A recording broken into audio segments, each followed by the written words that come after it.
ते मॅडम आहेत. ताई, काय सांगाल, आज तुम्ही राज्यसभेची निवड झालेली आहे, कसं वाटतं आणि काय काय कार्य तुम्ही कराल? आज मी राज्यसभेकरिता अर्ज सादर केलेला आहे. याकरिता मी माझे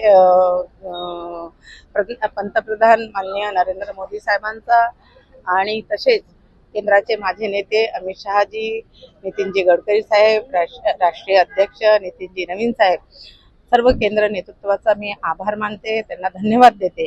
त्याच प्रकारे ज्यांनी मला नगरसेवक ते राज्यसभेचे आज मी फॉर्म भरले आहे त्या तसे आपले राज्याचे मुख्यमंत्री आदरणीय माझे मार्गदर्शक देवेंद्रजी फडणवीस साहेबांचा मी मनापासून आभार मानते. आमचे राज्याचे अध्यक्ष रवींद्रजी चव्हाण साहेब, माननीय बावनकुळे साहेब, आमचे पूर्ण खासदार, आमचे पूर्ण आमदार, सगळ्यांचे मी आभार मानते. काय सांगाल, तुम्ही एका आदिवासी काय कशा प्रकारे आदिवासी लोकांचं काम करा?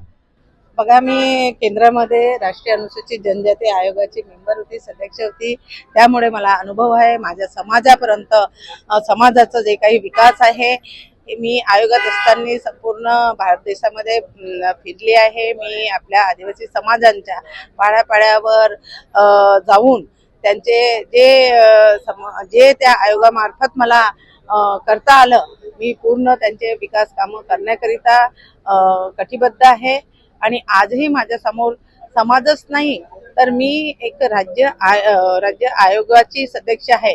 त्याकरिता इतरही हे समाज आहे, गोरगरीब समाज, त्यांची मी पूर्ण समस्या जे माझ्या पुढे येईल सोडवण्याचा नक्की पूर्ण प्रयत्न करेन.